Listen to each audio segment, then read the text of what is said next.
What's going on, Grizz Nation? Happy New Year's Eve. It's the last game of 2022. The Grizzlies will take on the New Orleans Pelicans at 7 p.m. Joining me, as always, the best guy, Will Guillory. How are you? I mean, who else would you want to close the year out with? You got to have the best for last, right? I would not want anyone else. That's why I looked at the schedule. I circled New Year's Eve game. I'm like, Will, he has to talk to me, poor guy. And then he can get on with his 2023. No, this is actually my highlight of 2022. So this is great for me as well.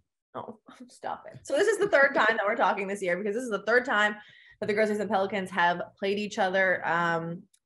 Both times the home team won.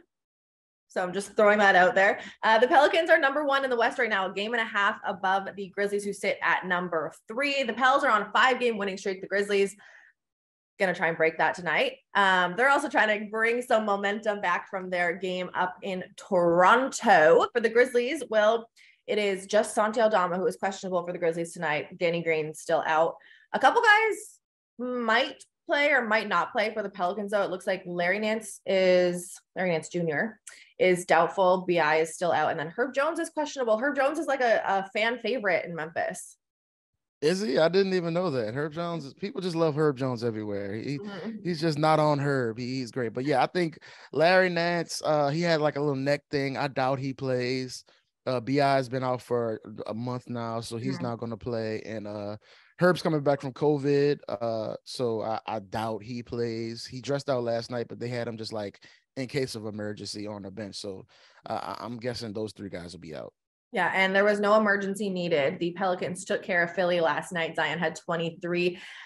JV had 10 and 9, so always excited to have him back in Memphis. But it was CJ McCollum, what they call the Grizz Killer, who last night had 42 points. So I looked it up.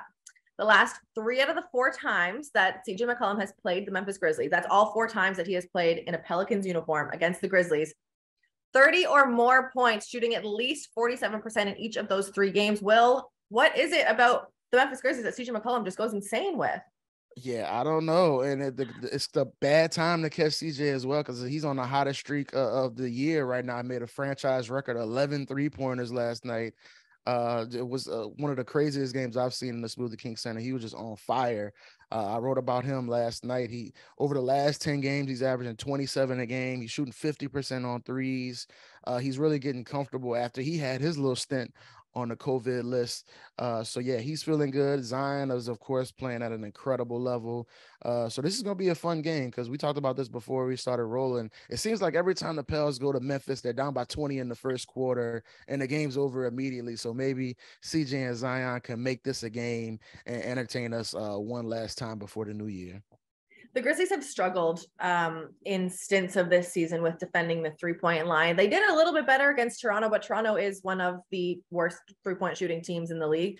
So I'm interested to see how the Grizzlies can do this against the Pelicans. They're about midway in terms of 3-point percentages, 3 points they get up, but they are bottom of the league, I guess, in attempts, 26th in 3-point attempts. They're the 3rd highest scoring team, though, altogether in the NBA, 6th in field goal percentage. What do the Pelicans need to do to be able to put, what did they have last night? Like 127 or something, right? Like they're getting points up there. What do they got to do tonight? Yeah, you mentioned the 2 guys, JV and Zion. That's what they do. They beat people up down in the paint. They get to the rim. You try to throw 2-3 bodies in their way, and those guys don't care. Zion, nobody gets double teamed more than him, and he still only shoots layups. It's wild. And Ja Morant, I think, is very similar. People know what he wants to do.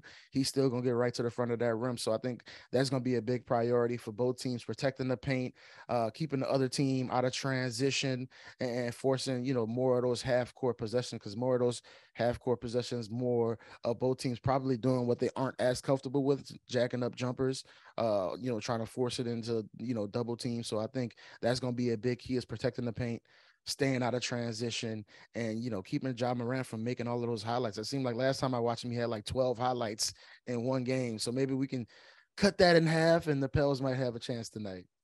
Yes, Ja Morant has scored 36 and 33 in the 2 games that he has played against the Pelicans. Am I making this up, or do we just not see Ja versus Zion a whole lot? Like in the 3 years that they've been here, 3.5 now, I guess, we haven't seen them go head to head very much. Yeah, it's crazy because Zion missed that entire year, and it Mhm. seems like whenever the Memphis games comes up, either Ja out or Zion's out. But we know those two love playing against each other. They got their South Carolina background, and it's crazy because I said they play very similarly, but when you look at them on the court, they look nothing alike. Ja's like this little point guard, and Zion's like this huge bowling ball in a basketball uniform. But yeah, it's wild. It's fun to see, just the different styles and the way two guys can do the same thing but do it in completely different ways. And I know those two guys are gonna wake up for this game because they love competing against each other and they want to hold that South Carolina crown. So we're gonna see who can get it tonight. Okay, so I want to talk about those two matchups. I'm just gonna say the Grizzlies had one of the best games that they played all season when the Pelicans were here last time. They had 6 guys in double digits. DB, Ja, JJ, Steven, BC, and David Roddy. But people are coming to the game tonight to watch Zion and Ja Morant and maybe like wave to JV because once a Grizzly, always a Grizzly type thing. But let's talk about these two matchups. Ja versus who? I think it'll probably be Najee Marshall, somebody who they had a I little got bit of into it last history time. last time they played. So I'm sure Najee's looking forward to that matchup. It feels like every other game, Najee's getting into it with somebody. So I'm sure that'll probably happen tonight. And let's see who gets into it with somebody first tonight between him and Dylan Brooks. I think that'll be the race. Okay, let's talk about Dylan Brooks. Does he guard Zion today? I think they probably do because I think last time they did Dylan Brooks on Zion with Jaren Jackson kind of shading over in the paint to protect the rim. We know Jaren's so great at blocking shots. So I think that's going to be a strategy we see more with teams. Put a guy in front of Z that can stay in front of him and then have a back line there to protect the rim. And that's when you need guys like CJ, Najee, Trey Murphy to make threes. But yeah, I think Dylan Brooks is going to be a real interesting matchup. And Dylan loves to take on those challenges, being physical, and nobody's more physical than Z. So that's going to be fun to watch. Yes, I mean, I think I say this all the time, and this is the third time that we're talking, but this is one of the ones that I think these two teams have like a healthy rivalry building. And I see that rivalry going for years because they're both so young. They have John Zion, two superstars, two young superstars who have so much respect for each other. So this is one of the games that like this year I circled every one of the times that we're playing because this is exciting. Like this is why you become an NBA fan, to watch Ja, to watch Zion, and then to watch their supporting cast go at each other because CJ is going to be good. Dylan's going to be good. JJ is going to be good. Like this is just going to be, it's going to be good. Can I say I was good actually It's going to be really good. It's gonna be really good. I don't know if y'all heard, but I was telling somebody this the other day that I feel like the Pelicans are in a similar position where the Grizzlies have been the last 2 years, where they're so good that now everybody wants to be their rival. So it feels like Memphis, there's always been that rivalry between John Zion, and now the Suns and the Pelicans hate each other. Minnesota the other day said Zion's playing football instead of basketball.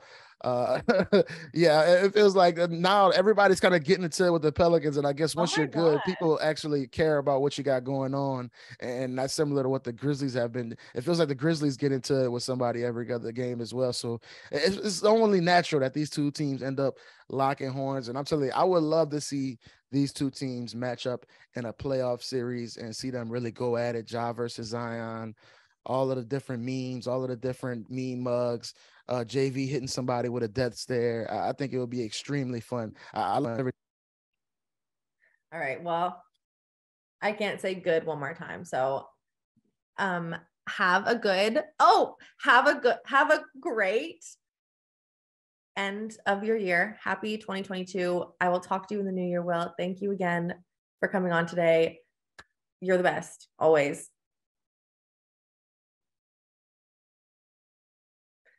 Your mic went out, but I'm just going to assume you said thank you for having me. And Grizzlies fans, you can watch the game on Bally Sports Southeast and the Bally Sports Plus app. Tip off is at 7 p.m. And if you're coming in, I will see you at FedEx Forum to celebrate the new year.